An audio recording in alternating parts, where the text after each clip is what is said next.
Hey everyone, so today we are going to talk about Canon's two of the most famous DSLRs which are launched back in 2016, and we are going to compare them both to help you decide which camera to buy now. So the reason why you may be buying this camera in 2025 is because you are getting these for extremely cheap. So this camera was launched at $5,999 and this camera was launched at $3,500. So we are looking at roughly around 5 lakhs and 3 lakhs Indian rupees respectively. But now you are going to get both the cameras for a price range of 50 to 60,000. 1DX can be slightly expensive. You may get it from almost 50 to 70,000 range. 5D Mark IV is selling used ones for 50 to 40,000 range. To put it in perspective dollars, you're going to get this somewhere around $800,000 and you're going to get this somewhere around $700 to $900. So you might have seen multiple videos of review of either 5D Mark IV or 1DX Mark II, where they say like this has got all this feature, this is flagship, this has got all this feature, and this is one of the Canon's best cameras. But I feel making decision in 2016 or 2017 when these cameras used to easier compared to now, because back in 2016 you would buy a 1DX only if you're a pro photographer earning pretty well, because there was no other reason to spend, let's say, 5 lakh Indian rupees or $6,000. And if you were a pro photographer who was about to purchase a camera paying 5 lakhs, you would be obviously knowing your requirements. And even for the same case with the 5D Mark, if you're going to pay $3,500, you were knowing your requirements. So the decision making is to be simple. If you are a wedding photographer who needs a high resolution sensor, or you're a landscape photographer, or you're a general user who wants a good camera, you would go for this. But if you wanted extreme requirements like extremely high frames per second, extremely rugged body, and a couple of other things which this camera provides, then you would go for a 1DX Mark II after paying 2,500 extra over the price of this camera. So when I say simple, it was you would buy this only if you had requirements for this. Otherwise you would go and buy a new prosumer or a new beginner camera paying much less. Now the problem is that since both these cameras are priced equally, there are a lot of beginners or a lot of people who have already used crop frame cameras but want to upgrade to a mirrorless are getting two options. One is 1DX Mark II, which has got a 22 megapixel sensor, and one is 5D Mark IV, which has got a 30 megapixel sensor. So when you're getting two options for the same price, it's a bit confusing which one you should go for, because the people buying this don't have the requirements set. What I want to tell you is that since this camera is $2,500 expensive than this one, I want to show you where does the money go. So when you look at the camera, what is similar between these two cameras: single hot shoe, single sensor which are different, single battery which are again different, single display. But now comes the funny part. It has got two shutter dials, it has got two shutter buttons, it has got these buttons replicated over here, it has got two displays here. 5D Mark IV has only one, this has got two, this has got a superior battery, and even if you look at the design, it's built like a brick. So there are a lot of intricacies which I see when I'm seeing the camera. For example, if you just look at the profile of this is a simple profile. Now when you look at 1DX Mark II, it has got a slightly curved profiles. So if you look at the SD card slot or the memory card slots of 5D Mark IV, it has got a simple design where you just push it and open. Now if you're in a crowd and something just hits it, it may just get open. But when you're looking at 5D Mark IV's card slots, they don't open. They have a very complicated design mechanism where you need to lift this button, then twist it, then it opens, and then you close. So there is no way where you can accidentally open this card slot. Since this is extremely pro grade, meant to survive harsh conditions, they do all the small intricate things where it is much more fail safe. Example, if you want to open the battery, you need to open the battery, you need to rotate, then you have to remove it, and the battery is better, the battery is bigger. And it goes for everything, like the quality of the buttons is far superior to this and all those things. So now if you are an adventure photographer or a sports photographer whose cameras go through a lot of harsh conditions, then if you buy one of the cameras like this, then there are high chances that these fail.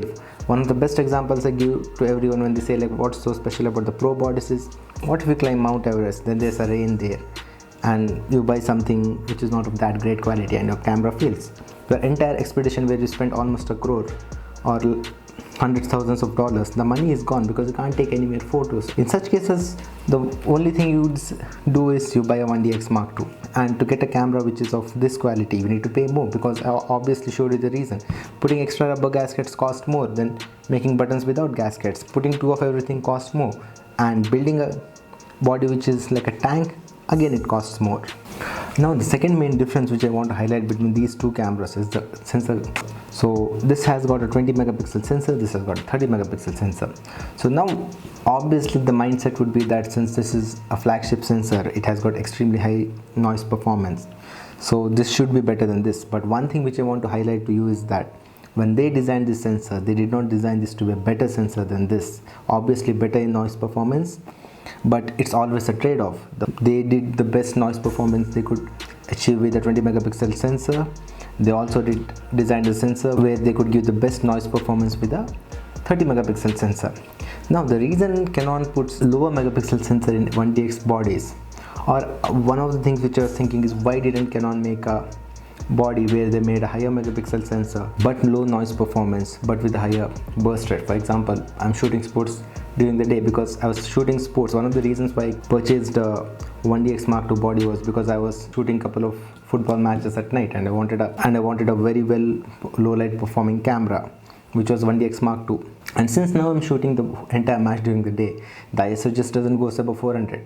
So I was thinking, like, why didn't Canon make a high FPS body with a higher megapixel count and low, I'm like, who cares about noise performance, because I don't want it. Now the main thing why Canon also sticks to lower megapixel sensors is the readout speed.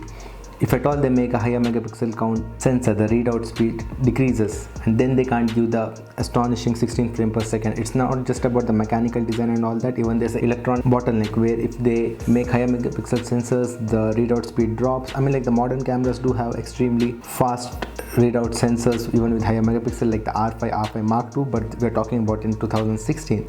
So in 2016, since Canon couldn't make a sensor with very fast readout speeds, Canon used to design lower megapixel sensors which used to have a very low readout time, and they could achieve higher frames per second. I guess I have made it kind of easier for you to decide, but again, it's not as simple as that. You're getting a lot more features in this which have to be considered. Now one of the main things in a camera is autofocus. No matter how sharp lens you have, or no matter how higher resolution sensor you have, or how good ISO performance you have, or how high the frames per second are, if you can't focus, it's pointless. None of these things will be in picture. Now when you talk about the autofocus, dedicated face detect autofocus system, when you use the viewfinder, this is one of the best systems what Canon has made. I mean, this is inferior only to 1DX Mark III, but this is one of the most solid systems out there. And it's not like this lags. I mean, this is slightly inferior to this in day-to-day usage, except you're shooting erratically moving subjects where this thing has a upper hand. This doesn't really make a difference in day-to-day situations. So these are equally good when you're talking about the viewfinder autofocus system. If you talk about the live view autofocus system, this thing is far behind 5D Mark IV. Let me show you how. If you have a camera, there are multiple options here. So that is AF face detect. So basically, as soon as a face comes, it just tracks the face and focuses on it. The second option is AF multi, AF single. So AF single is you just decide where the focus point is, and then you focus on it. For example, I want it to be on this, focus. Now the problem is, if we have multi, now in this frame this screwdrivers are here, so it's selecting. Now if I just move around a bit, I need to manually move it again. Now if I move it again, I again need to move it manually where the screwdrivers are. So it's a bit tedious, and especially when you're shooting in crowded situations. So every time, I would say, like, every time you use a live viewfinder, it's extreme situations. For example, you need to go up or you need to go low angle where you can't really select. In such situation, I feel that this thing is almost useless. Like, you can't even see where the viewfinder, where the dot is. Like, if you're going low down, I mean, if you're shooting it like this, it's very difficult to see where the points are. And the second thing is, again, there are two options here. So one is one shot and one is servo. Let me show you the difference between one shot and servo. So if you set it on one shot, you set the focus point and then you move the camera front or back. It will not readjust the focus point. It keeps on locking to the same point. So if you want to re-adjust the autofocus, you need to keep on pressing it. Otherwise, if you just keep it half pressed, so in such cases what helps you is servo autofocus. So if you keep it on servo and you keep the shutter button half pressed, as the subject comes near or away from the camera, in this case I'm moving the camera, like even if the subject is coming towards or away from the camera, it will keep on readjusting. Now this is really helpful when you're shooting a football match or a car match, or even someone moving. For example, you tell one of your friends just walk towards the camera and take pictures.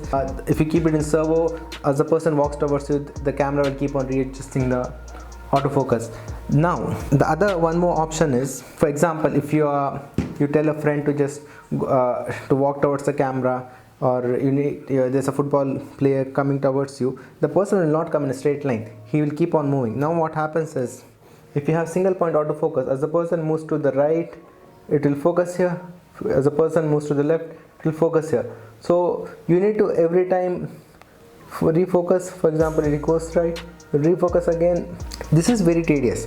So to make things simple for you, there's one more mode here, that is flexi-zone multi. Now what happens is, the camera on its own selects, for example, this is a high contrast point, it will automatically select this point. For example, let me just move it.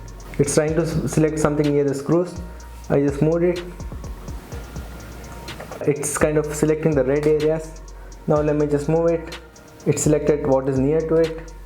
Let me just move towards the lens. It automatically selected. Now in this case, if there was a single point autofocus, what would have happened is, let's say the focus point is here. Every time I move, I miss the focus. Here it focuses, here it's not focusing, I again need to move it. So servo autofocus and so in live mode, the servo autofocus and the flexi-zone multi is really helpful. Without these two things, you can't really shoot it. For example, if you try to shoot a football match without flexi-zone multi, you select a focus point, you have single point focus, you select it, the player moves to the right or left slightly, it just focuses something behind that person, maybe a tree or maybe a railing or something. Second thing, even if you have a flexi-zone autofocus, without the servo autofocus you can't really shoot it, because as the person comes towards you, away from you, it just goes out of focus, and every time you need to keep on pressing, and it's very confusing. So it is not very practical. I had a camera where there was no flexi-zone multi, there was no autofocus servo in live mode, and I couldn't get any pictures. I mean, I tried hard to get some pictures with it in practical scenarios, and most of the time that camera just fails. So these two features are really useful in a camera, and the camera which I'm talking about where those two features are not there, that is 1DX Mark II. In this camera, in live mode, you get just single autofocus point, that too without servo autofocus. I tried to shoot a football match, I tried to shoot a bike rally, and both the times in live mode this was totally useless. I mean, you would say like, why would I go for a live mode scenario where I can just see to the viewfinder? The reason is I wanted high angle, or I wanted a low angle where I can just hold it and try to shoot it, but this thing just fails. So if you're talking about practical autofocus abilities, 5D Mark IV wins hands down, guys. There is nothing to talk about. So I still don't understand, this thing has the same processor as this. I just don't understand why Canon did not give existing technology into this camera. Maybe they could have given an upgrade or whatever. So if you want use of use, if you are going to shoot more live views, I would say like in live mode for photography, this camera is almost useless when it comes to autofocus. So apart from the little bit of information which I have shared, I think both of them are pretty robust cameras. So apart from the autofocusing difference, build quality, and a couple of things which I have shared, I would also like to highlight a few more things. One thing which you need to keep in mind before making the decision whether to buy this or this is that the 1DX Mark II service support is going to end in 2026 June or July. Now it's almost a year.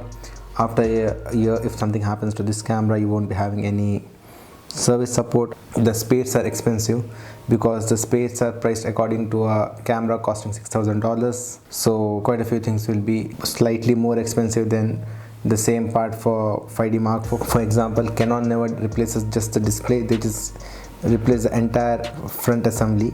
So I would say like because of the extra buttons and all, when you replace the front panel, it will be much more expensive than 5D Mark IV, which has fewer buttons. Same with the shutter. I know the Indian pricing for this. The shutter and mirror assembly for 5D Mark IV cost somewhere around 15,000 approximately. For 1DX Mark II they cost somewhere around 40,000. $500 and $200 for this prices. Even the batteries are expensive if you want to buy a spare. And one more thing which you should be careful about when you buy 1DX Mark II is that the cards used. So this has got CFast card and CF Express card. Card reader for a CFast card is quite expensive. From what I have known, it goes above $100 just for the card reader. Even the cards are expensive. So let's say you want to do a cheaper thing, like you say like, okay fine, I just want to use one card. Still you will have to go for a CF Express card, and again CF Express cards, if you're going to buy new ones, they are pretty expensive. But 5D Mark IV has a SD card, so even if you don't want to buy a new card, you can still use single card, which is a SD card, and SD cards are pretty cheap. What I want to highlight is that the ecosystem when you buy a 1DX Mark, if you want to get accessories for it and space for it, it will be much more expensive compared to 5D Mark IV. I hope I have given you some information which not everyone says. I have also skipped couple of key pointers because I expect that you might have seen few other videos as well where they already explained this, so I did not want you to watch the same information again. To conclude with, both the bodies are pretty robust bodies. And thank you guys for watching my video. Please do subscribe to my channel if you like the video, because I'll be just not repetitive in nature, and I'll be making more such videos which are not repetitive in nature, like which are not the same as what is said in other videos in the internet.